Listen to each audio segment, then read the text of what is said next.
मैं आपकी हंसी का भेद पा गई कमल नयन। अच्छा, मैं समझ गई कि आप अपनी हंसी को क्यों नहीं रोक पा रहे हैं। अच्छा तो बताइए तो सही कि हमें हंसी क्यों आई। देवराज इंद्र ने अपने ही मुख से अपने आप को महान कहा, इसलिए। आप ठीक समझी महादेवी। अपने ही मुख से अपने आप को केवल वही लोग महान कहते हैं जिन्हें यह भय होता है कि कदाचित कोई और उन्हें महान नहीं कहेगा। यह तो आत्मविश्वास की कमी का प्रतीक है देवी। सत्य तो यह है कि मुझे भी देवराज इंद्र का यह अभिमान अच्छा नहीं लगा। देवी, अभिमान और घमंड स्वयं से छल करने का दूसरा नाम है। अब सांझ समय शरीर की छाया लंबी हो जाती है। अब कोई मनुष्य यदि छाया की इस लंबाई को शरीर की वास्तविक लंबाई समझ लेगा तो स्वयं से छल ही करेगा ना। हे नाथ, मुझे तो लगता है कि देवराज इंद्र अपनी सफलता पर फूले नहीं समा रहे हैं। देवी, सफलता और समृद्धि को प्राप्त कर लेना उतना कठिन नहीं होता जितना कि उन्हें पचा लेना। अब मान लीजिए कि एक गागर में जल आधा भरा है और दूसरी गागर में जल पूरा भरा है। जिस गागर में जल आधा भरा है वो तो शीघ्र ही लुढ़क जाएगी ना। इसी प्रकार जिनके व्यक्तित्व में हल्कापन होता है वो थोड़ी सी सफलता से भी बहुत अधिक प्रसन्न हो जाते हैं। भारी भरकम व्यक्तित्व वाले लोग सफलता पर ध्यान नहीं देते। वो तो इस पर ध्यान केंद्रित करते हैं कि कहीं सफलता उनका ध्यान अपने लक्ष्य से हटा न दे। सफलता उन्हें अधिक सतर्क बना देती है देवी। पर हे सर्वज्ञाता, क्या विजयश्री ऐसी अप्सरा नहीं जिसे देखकर किसी का भी ध्यान टूट सकता है? नहीं महादेवी, विजयश्री की अप्सरा उनका ध्यान भंग नहीं करा पाती जिनके विवेक के नेत्र खुले रहते हैं, जो विजय के आगे के संकट पर अपनी दृष्टि जमाए रहते हैं। हे कमल नयन, देवराज इंद्र ने कालकेतु जैसे शूरवीर को पराजित किया है। अब इससे बड़ा संकट और क्या हो सकता है? देवी, कालकेतु एक महत्वाकांक्षी और सत्ता का लोभी दानव है।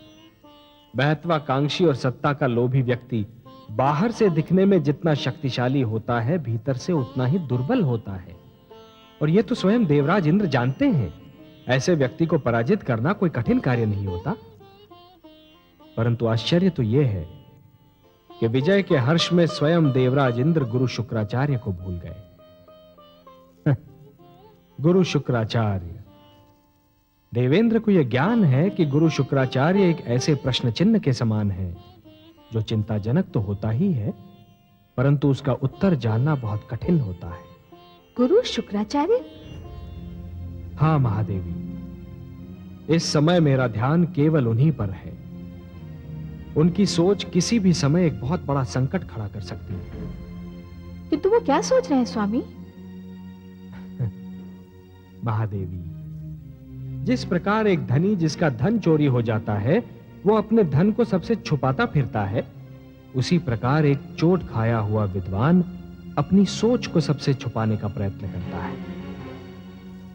गुरु शुक्राचार्य किसी को यह नहीं बताना चाहते कि वो क्या सोच रहे हैं, परंतु वो जो भी सोच रहे हैं वो देवताओं के लिए घातक सिद्ध हो सकता है। तब तो फिर आप ही को देवताओं को आश्रय देना होगा स्वामी। नहीं महादेवी, ऐसी परिस्थिति तो उत्पन्न ही नहीं होनी चाहिए जब किसी को किसी और को आश्रय देना पड़े। अब मैं क्या करूंगा यह तो इस पर निर्भर है कि गुरु शुक्राचार्य का अगला पग किस ओर उठता है।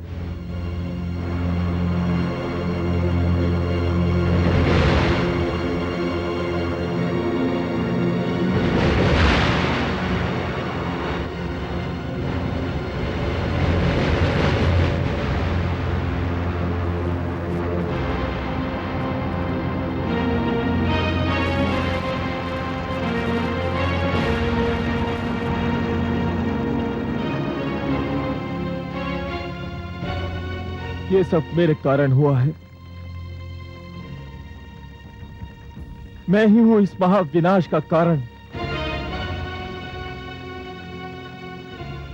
मुझे जीवित रहने का कोई अधिकार नहीं, कोई अधिकार नहीं।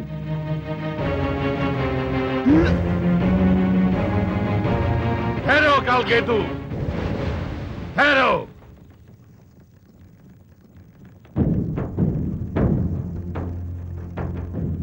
प्रणाम गुरुवर। ये तुम दूसरी मूर्खता करोगे।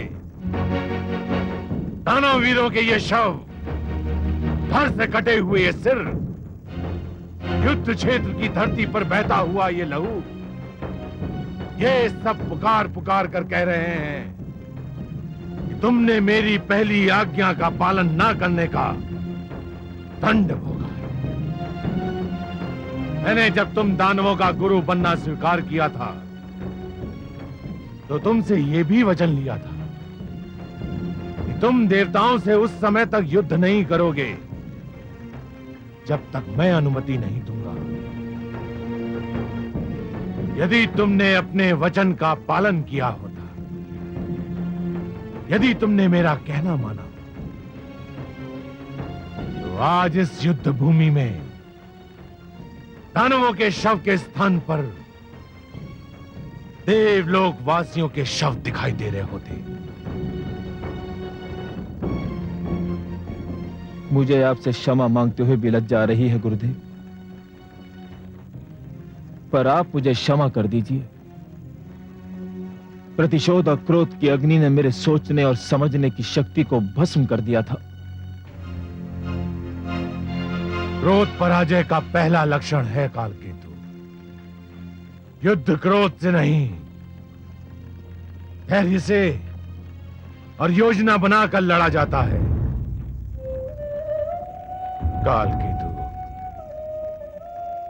तुम विजय केवल इसलिए नहीं प्राप्त कर सके क्योंकि लोभ और लालसा ने तुम पर पहले ही विजय प्राप्त कर ली थी। राज सिंहासन के लोभ में तुमने दानव एकता भंग कर दी। तुम दानवों में सबसे बड़ा दोष यही है कि तुम संगठित नहीं रह सकते। यदि आपका आदेश हो गुरुदेव, तो मैं दानव लोक के अधिपति का पद त्याग भी सकता हूं। यह तो सिंहासन पर बैठने से पहले तुम्हें सोचना चाहिए था कालकेतु। आप जिसे चाहेंगे वही हमारा अधिपति होगा गुरुदेव। अब इस विवाद में पड़ना व्यर्थ है। यह अधिपति कौन होगा और किसे होना चाहिए? नहीं गुरुदेव, हम अब भी आपका आदेश मानने को तैयार हैं।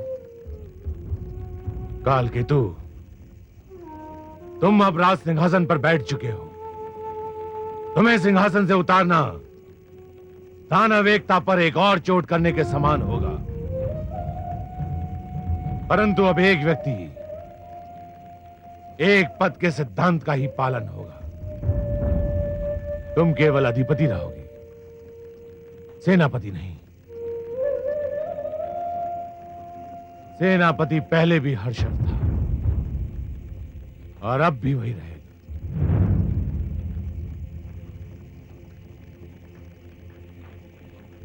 जो आज्ञा गुरुदेव। परंतु गुरुदेव, हम परास्त हुए हैं, अपमानित हुए हैं। आपके निर्देशन के बिना हमारा खोया हुआ मान और टूटा हुआ साहस वापस नहीं लौट सकता। आप हमारा मार्गदर्शन कीजिए गुरुदेव। हम एक बार फिर सिर उठाकर जीना चाहते हैं। हम देवताओं को परास्त करना चाहते हैं गुरुदेव। यह तभी संभव है जब मुझे संजीवनी मंत्र प्राप्त हो जाए।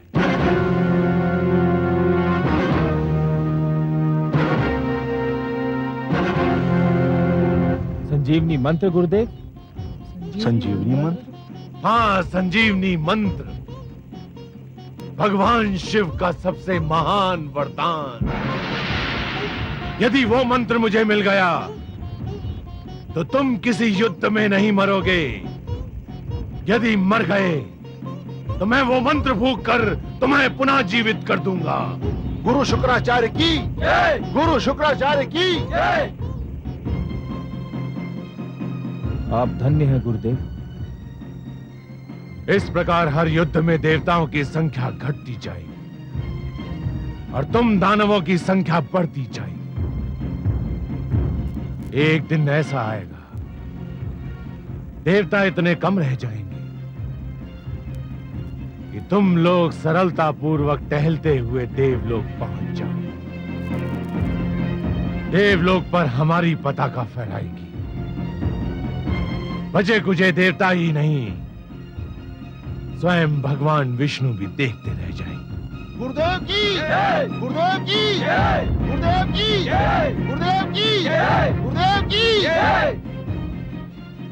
मैं भगवान शिव के दर्शन करने जा रहा हूं। तुम सब उस समय तक कोई उतावलापन नहीं दिखाओगे जब तक मैं लौट ना आऊं। जो आज्ञा गुरुदेव।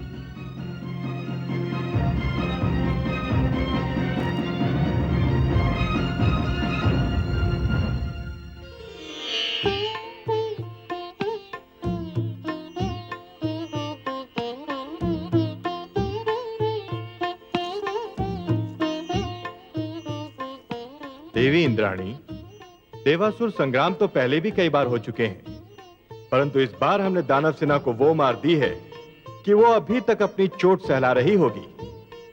समस्त युद्ध क्षेत्र को हमने दानवों के शवों से पाट दिया।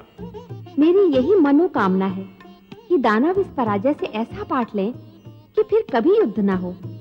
ऐसा ही होगा देवी, ऐसा ही होगा। दानव हो या असुर, भविष्य में कभी हम पर आक्रमण करने का साहस नहीं करेंगे। अब हमें उनकी ओर से कोई चिंता, कोई भय नहीं रहेगा। नृत्य गायन आरंभ करो। आज समस्त देवलोक विजयोत्सव मनाएगा।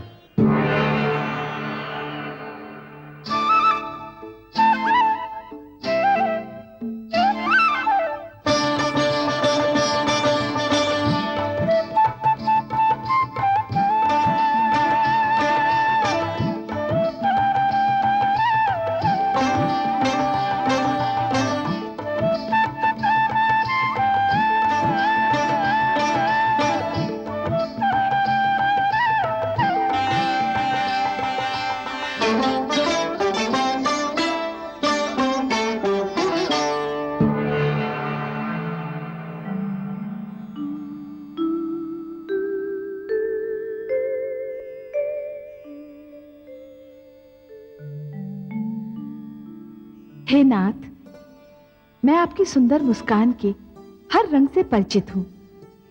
इस समय भी जो मुस्कान आपके अधरों की शोभा बनी हुई है, उसके रंग को भी मैं पहचानती हूं।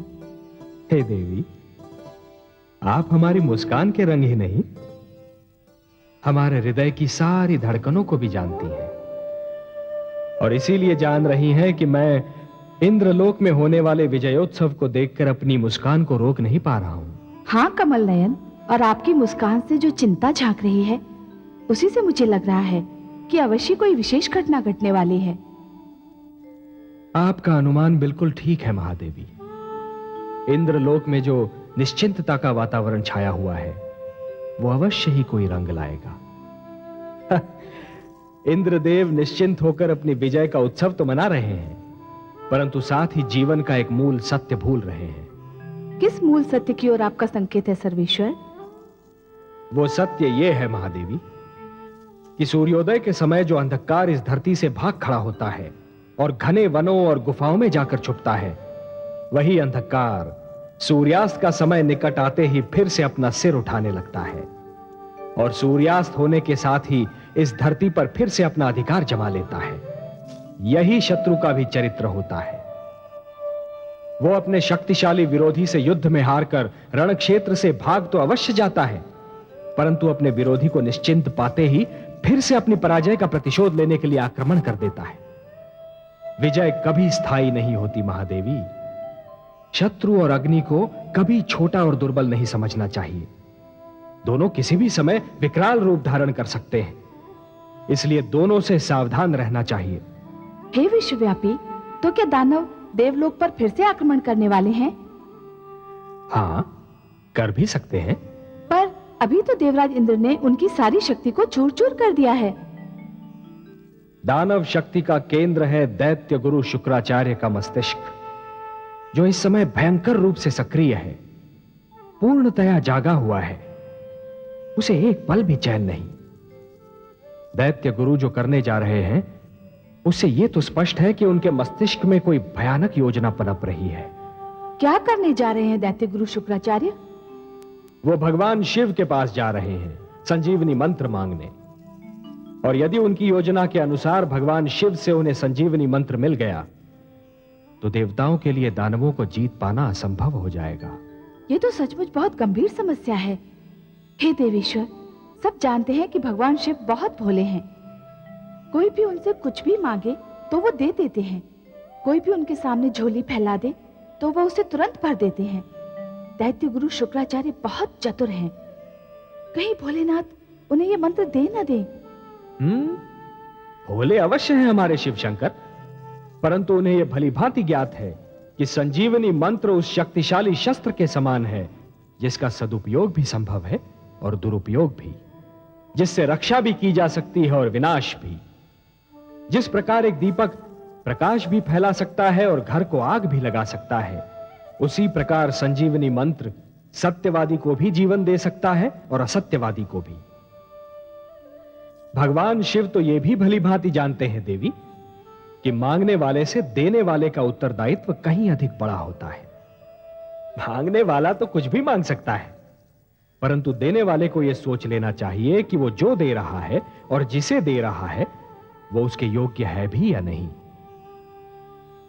यदि दैत्य गुरु शुक्राचार्य के लोक कल्याण का अर्थ केवल दानव कल्याण है, तब तो यह एक बहुत बड़े अनर्थ का सूचक है देवी। स्वामी, भगवान शिव ये निर्णय कैसे करेंगे कि दैत्य गुरु शुक्राचार्य संजीवनी मंत्र के योग्य हैं या नहीं? ये तो भगवान शिव का अधिकार है, उनका क्षेत्र है, इसे उन्हीं पर छोड़ दीजिए देवी। हाँ, हमारे भगवान शिव शंकर भोले अवश्य हैं, पर उतने ही बड़े पारखी भी। यदि वो चाहें तो किसी को भी परख लेना उनके लिए एकदम सरल कार्य है। फिर भी क्या ये उचित नहीं होगा कि देवराज इंद्र को दैत्य गुरु की योजना से अवगत करा दिया जाए? कहीं ऐसा ना हो जाए कि देवराज इंद्र विजय उत्सव मनाते रहें और दैत्य गुरु अपने उद्देश्य में सफल हो जाएं। यही तो हमारी भी चिंता है देवी। देवराज इंद्र की निश्चिंतता हमें चिंतित कर रही है। विजय ने उन्हें नीति के मार्ग से हटा दिया है। उनका तो यह कार्य था कि अपने गुप्तचर भेजकर अपने शत्रु की गतिविधियों से सतर्क रहते। आपने उचित परामर्श दिया है देवी, हम देवेंद्र को सूचित करेंगे। जय विजय। आज्ञा सर्वेश्वर। तुम दोनों इंद्रलोक जाओ और देवेंद्र को सूचना दो कि दैत्य गुरु शुक्राचार्य भगवान शिव शंकर से संजीवनी मंत्र मांगने जा रहे हैं, और यदि यह मंत्र उन्हें मिला तो देवलोक पर संकट आ सकता है। उनसे कहो कि इस समस्या का तुरंत समाधान ढूंढें। जो आज्ञा देवेश्वर।